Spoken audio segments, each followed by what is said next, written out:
जैसा कि हम सब जानते हैं, हम जुलाई में मना रहे हैं हैप्पीनेस उत्सव 2022। आज हैप्पीनेस को 4 साल हो गए हैं। तो देखिए, हमारे हैप्पीनेस उत्सव का डे 11 22 जुलाई 2022 को, जिस दिन हम लोग स्टोरी वीक है हमारा, तो हमारी जो स्टोरी है उसका नाम है उबुंटू, जो ग्रेड 7 की बुक में दी गई है। अगर इसको और भी आप अच्छे से पढ़ना चाहते हैं और एलाबोरेट करके दी गई है, वो है ग्रेड 7 की हैंडबुक में, पेज नंबर 107 पे, 107 पे। हमारी हैप्पीनेस कक्षा की जो शुरुआत होती है, स्टेप 1 हमारा हमारा हमेशा क्या रहता है, माइंडफुलनेस। यहाँ पर हम 3 से 5 मिनट की माइंडफुल ब्रीदिंग के साथ अपनी कक्षा की शुरुआत करेंगे। शिक्षक बच्चों को कहानी सुनाएंगे और हो सके तो अपने शब्दों में उचित हाव भाव के साथ सुनाइए, ताकि बच्चे उसमें और भी ज़्यादा इंटरेस्ट लें। आज की जो कहानी है उसका शीर्षक है उबुंटू। तो उबुंटू क्या है? पहली तो क्यूरियोसिटी ये है कि उबुंटू तो एक मानव शास्त्री थे। कुछ अफ्रीकन आदिवासियों के साथ उन्होंने एक खेल खेलने को कहा, खेल खेलने की सोची जजमेंट करने के लिए। तो उन्होंने एक खेलने के लिए, जब उन बच्चों को, आदिवासी बच्चों को खेल खेलने को कहा, तो उन्होंने क्या किया कि एक टोकरी में बहुत सारी मिठाई और कैंडीज़ एक पेड़ के नीचे रख दी। बच्चों को वृक्ष से 100 मीटर दूर खड़ा कर दिया और उन्हें कहा कि अब आपको ये दौड़ कर इधर आना है, और जो सबसे बच्चा पहले पहुंचेगा वो सारी स्वीट्स और सारी मिठाइयाँ हैं, सारी कैंडीज़ है, वो उसकी हो जाएंगी। जैसे ही उसने, जो मानव शास्त्री थे, उन्होंने बोला रेडी स्टेडी गो, उनको इशारा दिया कि वो भागे, तो जानते हैं उन बच्चों ने क्या किया? सभी बच्चों ने एक दूसरे का हाथ पकड़ लिया और एक साथ वृक्ष की ओर दौड़ गए। पास जाकर उन्होंने सारी मिठाइयाँ और कैंडीज आपस में बराबर बांट ली और मज़े से खाने लगे। जब मानव शास्त्री ने पूछा कि उन लोगों ने ऐसा क्यों किया, तो उन्होंने कहा उबुंटू। तो वो आदिवासी थे और उनकी लैंग्वेज में उन्होंने जो जवाब दिया है, उस वो उबुंटू वर्ड का मतलब, उबुंटू शब्द का मतलब है, कोई एक व्यक्ति कैसे खुश रह सकता है जब बाकी दूसरे सभी दुखी हों।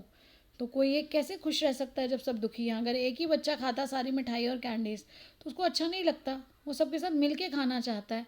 तो क्यों ना हम एक साथ ही आगे जाएं और एक साथ उसे इक्वली डिवाइड करें और सभी एक साथ मिलकर खुश होकर खाएं। तो उसके बाद देखिए बेटा, उबुंटू का उनकी भाषा में मतलब है मैं हूँ क्योंकि हम हैं।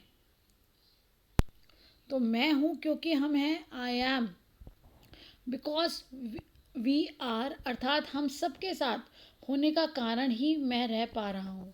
यानी कि हम सब एक साथ हैं, तभी हम जीवित हैं, तभी हम सरवाइव कर पा रहे हैं।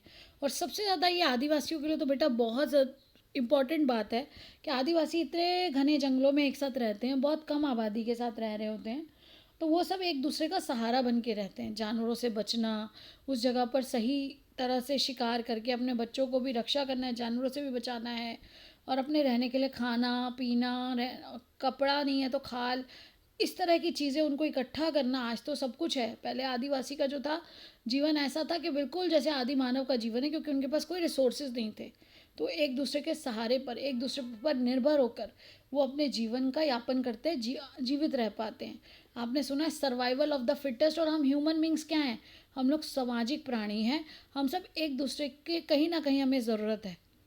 हर काम हम अकेले खुद नहीं कर सकते। हाँ, आप सुबह से लेके अगर लिस्ट बनाएंगे, तो आप सुबह से देखिए, आपको रिक्शे वाला भैया स्कूल छोड़ के जाता है या गाड़ी वाला भैया स्कूल छोड़ के जाता है। उस रिक्शे में भी पेट्रोल डालने, वो गाड़ी में पेट्रोल डालने वाला एक भैया का वहाँ पे काम कर रहे हैं, जो पेट्रोल पंप पे काम कर रहे हैं। रास्ते में भी बहुत एक ट्रैफिक पुलिस मिलता है, जो आपके मैनेजमेंट का ध्यान रखने की किस तरह से आपका जो व्हीकल है वो सही और सही डायरेक्शन में जाए और कोई परेशानी ना हो किसी को। तो हर छोटे से बड़ा काम, सिर्फ एक स्कूल तक आने के लिए भी हम कितने लोगों पर निर्भर हैं। तो उसके बाद भी हम वहाँ पर जो बिजली है, कोई बिजली पैदा कर रहा है, जो बिजली हमारे यहाँ तक पहुँच रही है, बहुत से लोगों का उसमें योगदान है। तो सभी कार्य तभी संभव है क्योंकि सब हैं। I am because we are, हम सब हैं क्योंकि हमारे आसपास वो सभी लोग हैं जो हमारी मदद कर रहे हैं, डायरेक्टली और इनडायरेक्टली। कुछ लोग तो बिल्कुल आपको दिखता है कि हमारे घर में जो आ रहे हैं या हमारे लिए जो काम कर रहे हैं, हमारे गार्ड हैं, हमारे स्कूल में जो सफाई कर्मचारी हैं, हमें सब दिख रहे हैं वो हमारे लिए काम कर रहे हैं। लेकिन कुछ लोग ऐसे हैं जो प्रत्यक्ष रूप में, जो हमारे सामने नहीं है, अप्रत्यक्ष रूप में हमारे सामने ना होकर, लेकिन उनका भी योगदान है हमारे हर कार्य को सुचारू रूप से करने में। तो बेटा अब 4 से 5 बच्चों के ग्रुप बनाएंगे और जो प्रस्तावित प्रश्न हैं, ये हमारे प्रस्तावित प्रश्न हैं। आपके विचार में मैं हूँ क्योंकि तुम हो का क्या अर्थ है? आप अगर विचार करते हैं कि मैं हूँ, उबुंटू जो वर्ड था कि I am because we are, हम सब हैं इसलिए मैं हूँ, इसका आप क्या समझते, इससे आप क्या समझते हैं? अपने शब्दों में आपको इसका अर्थ बताना है। उसके बाद दूसरा प्रश्न है, एक उदाहरण के बारे में सोचें जब आपने उबुंटू का अभ्यास किया, यानी कि जब आपने कुछ ऐसा किया जब दूसरों के लिए अच्छा, जो दूसरों के लिए अच्छा था, भले ही इससे आपको कोई फ़ायदा हुआ हो या नहीं हुआ हो, लेकिन आपने दूसरों की भलाई को सोच के ये सोचा कि हम सब एक साथ मिलकर रहने वाली जो बात थी, तो वो आपको अपने उदाहरण सोचने हैं और बताने हैं। हम अपने जीवन में इसका अभ्यास कैसे कर सकते हैं? तो हम सब मिल के जो भी काम करते हैं, जो भी हम स्कूल में, घर में, जहाँ पर भी हैं, हम जिस जगह पर हैं, मिलजुल कर अगर काम कर रहे हैं तो ये संभव कर सकते हैं, हम इसका अभ्यास वहाँ कर सकते हैं। एक वर्ग के रूप में एक सामान्य लक्ष्य की पहचान करें जिस पर आप एक साथ काम करेंगे और एक दूसरे के खिलाफ नहीं। तो बेटा कभी भी क्लास की मान लो डेकोरेशन का काम मिलता है, या आपको दिवाली पे बोलते हैं कि जिसकी क्लास सबसे अच्छी सजी होगी, तो आप पूरी क्लास मिलकर, क्लास में कोई सफाई कर रहा है, कोई पंखे, कोई रंगोली बनाता है, कोई ब्लैक बोर्ड सजाता है, कोई रिबन्स बनाता है, कोई अलग अलग डिज़ाइन बनाता है, कोई कार्ड्स बनाता है। हमारा सबका लक्ष्य क्या है कि हमारी क्लास सबसे सुंदर लगे।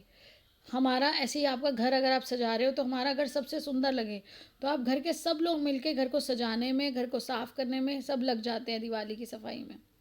तो ऐसे ही हम हमेशा बना के रखते हैं, तो वो क्या है, हमारा सामान्य लक्ष्य बन गया और हम सब मिलके उसमें योगदान देते हैं। तो इस तरह की और भी आपको एग्जाम्पल्स यहाँ पर देने हैं। हैप्पीनेस डायरी में बच्चे लिखेंगे कि अपने लक्ष्य को, आपको लिखना है जो आपने लक्ष्य सोचा, सामान्य लक्ष्य सोचा, आप उस लक्ष्य के बारे में लिखेंगे और बताएंगे कि इसमें आप क्या योगदान दे सकते हैं। अगर आपने घर की सफाई के बारे में सोचा तो आप क्या कर सकते हैं? आप झाड़ू लगाएंगे, या बर्तन मांजेंगे, या आप चीज़ें सही जगह पर रखेंगे, या आप जाले उतारेंगे। कौन कौन क्या योगदान देगा उसकी प्लानिंग आप कर सकते हैं। तो यहाँ उबुंटू को आप अप्लाई करके देख रहे हो कि हम सब वो सब तब संभव है करना। कोई भी अकेला व्यक्ति सारे काम नहीं कर सकता। हमें दूध वाले से दूध चाहिए जो गाय को पाल कर दूध निकालता है और हमें दूध देता है। कोई अनाज उगाता है किसान, तो हमें वो अनाज मिलता है और फिर चक्की पर जाकर वो गेहूँ पीसता है और फिर आटा आता है जिससे रोटी बनती है। तो हम सब ही तभी हैं क्योंकि हम कोई भी एक व्यक्ति है वो तभी है जब हम सब हैं। हम सभी के होने से ही उसका भी जीवन संभव है। उसके बाद देखिए आपको क्या करना है, जैसा कि आप हमेशा करते हैं। हैप्पीनेस डायरी भरने के बाद आपने ये जो गतिविधि है ये घर जाकर कम से कम 5 लोगों को करानी है। बेटा 5 लोगों से ज़्यादा भी हो सकते हैं। आपके परिवार में अगर ज़्यादा लोग हैं तो आप 5 से ज़्यादा लोगों को भी करा सकते हैं। अपने पड़ोसी को भी करा सकते हैं, अपने चाचा चाची, अंकल आंटी, जो भी आप जिनको जानते हैं सबको एक साथ आसपास जो रहते हैं बिठाइए। रोज़ आप अगर उस विषय में चर्चा करेंगे, अपनी गतिविधियाँ बताएंगे, तो आपके व्यवहार में भी ये चीज़ें आ जाएंगी। तो जब आप ये करेंगे तो आप उसकी वीडियो बनाइए। पहले उनको भी माइंडफुल ब्रीदिंग से शुरुआत कराइए। आपको वीडियो देने का पर्पज़ भी यही है कि आप इस गतिविधि को दोबारा रिवाइज कर सकें और सही तरीके से अपने पेरेंट्स को और अपने संबंधियों को, अपने दोस्त को, भाई बहन को करवा सके। जब आप ये गतिविधि कराएंगे तो आप ये प्रश्न पूछेंगे उनसे कि एक परिवार के रूप में आपका सामान्य लक्ष्य क्या है। आपने स्कूल में तो एक लक्ष्य देख लिया, अब परिवार के रूप में आप परिवार में क्या लक्ष्य आपने बनाया है कि सब मिलके क्या चाहते हैं कि इस बार हमारे घर में ये होना चाहिए, या हम ये अचीव करने के लिए ये काम करेंगे। अगर हमें मान लो कि टीवी लेना है या फ्रिज लेना है तो हम सब मिलके उसमें अपने कुछ पैसे जो खर्चे हैं उसमें कटौती करेंगे। कुछ लोग जो कमाते हैं वो कमाने की थोड़ी ज़्यादा कोशिश करेंगे, अवसर ढूंढेंगे कि वो ज़्यादा से ज़्यादा पैसे कमा सकें। या घर को रिपेयर कराना है तो कैसे हम रिपेयर करने की तैयारी करेंगे, उसमें हम क्या अपना योगदान दे सकते हैं। ऐसे ही हम में से प्रत्येक इसमें कैसे योगदान दे सकते हैं। जब आपने सामान्य लक्ष्य बना लिया तो उसका फिर कहीं ना कहीं आपको उसका योगदान बताना है कि हम सब कैसे उसमें योगदान देंगे।